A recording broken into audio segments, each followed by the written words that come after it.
কাকা কার মরিচ খায় খাক, আপনি দাবড়ান কে? খায় না, সমস্যা কি?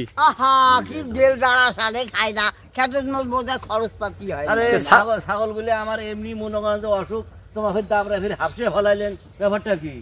ছাগল হ্যাঁ ওরে বাপ, দেখা যায় সাদা সিধা, সাদা সিধেই তো, আর লেবাসও খুব ভালো, ভালো, আর মানুষের খ্যাত খাওয়া বেড়ায়, খ্যাত খাওয়ায়।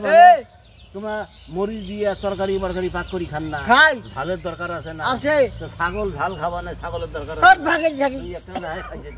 কথা সব সবাই উল্টে আমি কথা মানুষের হ্যাঁ, মরিচের খ্যাত আবাদ করছে। হ্যাঁ, বাতাসও একবার না দেয়।